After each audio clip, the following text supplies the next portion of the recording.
it's Jonathan McGinley, a Maxwell certified coach, speaker, and trainer, and the founder of Intentional Man, a company that exists to give Christian men the tools, the community, and the coaching to pursue God-sized goals, live intentionally, and build lives of significance. I want you to think for a minute about the moments in your life that you're most proud of, the extraordinary moments of your life. Maybe it's some of your greatest memories. Could be when you got that dream job, when you made a college sports team, or a championship that you won, or when you launched your own business, when you finally asked your future wife out, or when you lost the weight or accomplished some sort of big physical challenge. Think about those moments. Think about those triumphant moments in your life. Actually take a minute, if you need to pause this, to go ahead and think about some of those. Okay, once you've thought through some of those moments, now I want you to think about the time and the effort that it took leading up to that moment. Think about the time right before that extraordinary event.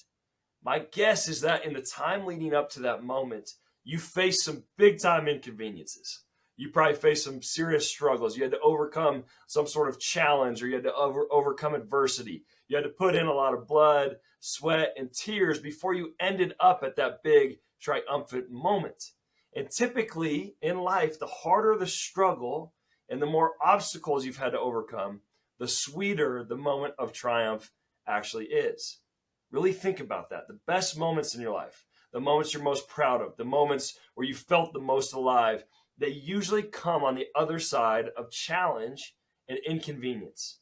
So it's not the absence of challenge that creates a fulfilling life, which we oftentimes think it is. It's actually the very presence of challenge and struggle that creates that energized and fulfilling life that brings you passion, that brings you joy. And there was a time this summer where I went hiking with my dad, and we went to hike a 14er in Colorado. This is a mountain that's 14,000 feet high. And we had set out to hike Mount Handies, which is one of the easier of the 14ers. And I only say easy because it's easier compared to the others. They're all pretty tough. But we were going to do Mount Handies first. And when we got up there, we realized our car couldn't get up the road to the trailhead of Mount Handies. So we kind of pivoted and we're like, all right, let's do Mount Sneffels, which was close by. And this was one that I had wanted to do, but it's a class 3, so it's a little bit of a harder one. So I'm asking my dad, do you want to do this? Do you want to actually go through? I know we were going to do Handies. Now we kind of got this harder one. We end up deciding we're going to go for it. So we hike this thing. It starts off pretty easy. Not too bad for the first half of it. Then we get to the last mile and a half, and this thing just goes straight up. So it is just pretty much, it's not where it's rock climbing, but it is as steep as it gets where you can walk and you kind of have to use your hands. And it's just loose rock. It's gravel. It's pretty nasty. So all of a sudden, this thing becomes a serious challenge. So we work our way up kind of the really steep part. We turn, and you're supposed to go up another steep stretch kind of in this gully, and that would get you to the top. Well, at the top of this gully, there is a snow field. So all of a sudden, our path is blocked, and we can't go up the normal route, so we have to kind of figure out what to do. So we end up climbing over this ridge, and had some pretty sketchy moments where it was a little more exposure than we hoped, and really steep. Turned it from a class 3 into a class 4, where all of a sudden we're using our hands to climb a little bit. Finally end up getting over that ridge, up and up to the top. And it's one of the best memories that I have, honestly, with him. We're going to remember this for the rest of our lives. And it's because, honestly, it was so hard. It was inconvenient. It's because it took everything that we had. That last mile and a half took about 2 hours just to get up that last part. And I do think that if we would have done Handies, it would have been a great time. It would have been a great memory. But it wouldn't have been the same, because we didn't feel like our lives were in danger. We didn't feel like it was that challenging. It was the presence of challenge. It was the fact that we had to dig deep, that we had to help each other, we had to encourage each other, we had to overcome some unknown obstacles. It was the fact that the presence of all those things were there that made it one of the most memorable trips. And that's typically how life is. The harder it is, the more work you put in, the more adversity, the challenges that we face in life typically lead to our greatest triumphs. And I've been reading a book called Fighting Shadows, Overcoming 7 Lies That Keep Men from Becoming Fully Alive. It's by John Tyson and Jefferson Bethke. And Highly recommend it if you haven't read it. But in it, they said they recently surveyed 400 women, asking them what they believe to be wrong with men today. So 400 women, the question was, what do you think is wrong with men today? And they got some different answers, but there was one main one that stood out and was pretty consistent response across the board. And that problem was apathy. That was what these women were saying, was apathy was one of the main issues facing men today. And I do think that that's one of the main ways that the enemy is attacking men right now. I think he's found that it's an effective strategy to get a man distracted, to get him uninspired, for him to be bored, for him to be unintentional with his life. He knows that if he can just get you kind of coasting through life, that you're going to be ineffective. And this is always a serious struggle of mine. It's so easy to get inspired or motivated in waves, but then kind of revert back to passivity. When I lack confidence in life, I revert to passivity. When I lack direction, usually revert back to passivity. When I lack purpose, I go back to apathy. I go to passivity. So we have to recognize that this is one of the ways that the enemy is attacking men today. And we got to take a stand. We have to go on the offensive. We have to rise up and we have to fight back. We have to fight against the spirit of apathy. And so many times when I feel apathetic or passive, I just blame myself. I get mad at myself. I start to talk down to myself. But that typically only expands the problem. If you find yourself doing that, beating yourself up for being apathetic or being passive, that's exactly what the enemy wants you to do. He wants you to start shaming yourself. He wants you to start talking down on yourself, because usually that leads to more apathy. It usually doesn't, it might kick us back into gear for a little bit, but then typically it hurts your self-esteem, it hurts your confidence, which usually makes you revert back to passivity. And I think it's important to realize that the enemy is attacking you as a man in this area today. It's really important for us to realize that this is coming from the enemy in a lot of ways. In Ephesians 6:12, it says, "For our struggle is not against flesh and blood, but against the rulers, against the authorities, against the powers of this dark world, and against the spiritual forces of evil in the heavenly realms." And in this book, in Fighting Shadows, there was a paragraph that really struck me. So I want to read this to you. Think about this as you're driving or as you're working out, as you're listening to this. Just listen to these words. Satan hates men with vision. He hates men who refuse the mediocrity of their day. He hates men with an insurgent mentality. He will do anything within his power to sabotage their call. Sometimes he uses a direct assault, tempting us with what we know is obviously wrong, but he knows the best way to immobilize a man is more subtle. His most effective strategy to destroy men is to lull them to sleep with apathy, them into a sense that there's nothing to do, nothing to become, nothing to fight, to get them to sip the sweet wine of self-pity and despair and never realize their strength. Wow. Intense words there, right? We have to remember as men that we're at war. There is an enemy out there who hates you. There's an enemy out there who's trying to destroy you. It says he has come to kill, to steal, and destroy. He wants to steal your vision. He wants to steal your dreams. He wants to kill your integrity and your relationships. He wants to steal your joy and your self-esteem. He wants to take away your confidence. He wants you to slip into that life of apathy and passivity.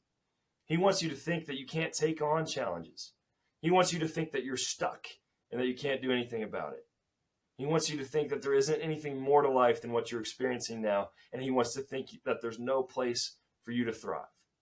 But it's time, guys. It is time. If you're listening to this, we need to fight back. We're in a war, and God has made us to be warriors. So it's time to put on the armor of God and go to battle. It says in Romans 8 that we're more than conquerors through Christ Jesus. And it says in 1 John 4 that it's greater is he who is in you than he who is in the world. We have everything we need to fight back. We need to go do it. We need to take action. We need to fight back. And I found that one of the best ways to fight against apathy is to take on meaningful challenges. One of the best ways to get out of a rut, to stop coasting, to get out of that autopilot mode and to fight back against the enemy is to take on meaningful challenges in your life. Brendan Burchard has a great quote on this. He says, "There is but one word to bring to the center of your mind, which can define the path to an engaged life and mobilize the great energies of potential within you. Challenge." That word, challenge, is the one word that can bring you back to a fully engaged life and bring out the great energies within you. And oftentimes, it's the exact lack of meaningful challenge in our life that we fall into apathy. We were created to be warriors. We were created to fight. We were created to build and to conquer and to lead. And one of the best ways to shed passivity and to come alive again is to pursue a meaningful challenge, something that forces you to rise to the occasion, something that forces you to focus, something that breaks the habit of distraction, something that makes you go to that next level. And this is one of the best all-time quotes on this, and it's from Martin Luther King Jr. And he says, "The ultimate measure of a man is not where he stands in moments of comfort and convenience, but where he stands at times of challenge and controversy." I know the kind of man that you are. I know that if you're here and you care about making the most of your life, then I know that you want to spend time investing and learning and growing and listening to trainings. I know that you care about pursuing your full potential. I know that you care about throwing off apathy. I know that you're a man who's going to rise to the occasion and persevere in the face of challenges. I know you're a man that's willing to get uncomfortable in order to pursue your dreams. If you're here, I believe in you. I know you can do it. So here's my challenge to you today. I want to encourage you to take on a meaningful challenge, one meaningful challenge in the next 3 months that's going to engage your focus, it's going to engage your energy, and it's going to engage your passion. One meaningful challenge here in the next 3 months where you say, I'm going to do this because I want to fight back against apathy. I want to fight back against passivity. I want to stop coasting. I need to get back in the game. I've been on the sidelines too long. I want to get back in the game. So I'm going to take on one meaningful challenge. So here's a question that I like to ask to just kind of get you thinking about what this challenge could actually be for you. So here's the question I want you to answer. What is one thing that you could do in the next 3 months that would make the biggest positive difference in your life? What is one thing that you can do in the next 3 months that would make the biggest positive difference in your life? Pause this if you need time to answer that question. But this could be in your relationships. This could be in your career, your finances, your health, whatever it may be. What would make the biggest positive impact on your life right now? And this should be something that excites you. This should be something that lights a fire in your belly to pursue. It doesn't mean it's going to be easy, and it's not supposed to be easy. It's supposed to be just a little outside your comfort zone, but it should be something that excites you. So I don't want you to think about what other people want you to do or what you're supposed to do based on what society tells you or what anyone else tells you. I want this to be something that is meaningful to you, and I want you to pursue it with everything that you have in the next 3 months. Could this be the 3 months where you finally stick to that diet you've been talking about, where you finally get control of your health? Could this be the 3 months where you finally make that breakthrough in your business or your career that you've been wanting for so long? Could it be the 3 months where you create the most meaningful relationships in your life, where you truly intentionally invest in the relationships that matter the most to you? Or is this the 3 months where you say, I'm going to consistently spend time with God every day and I'm going to grow closer to Him than I've ever been?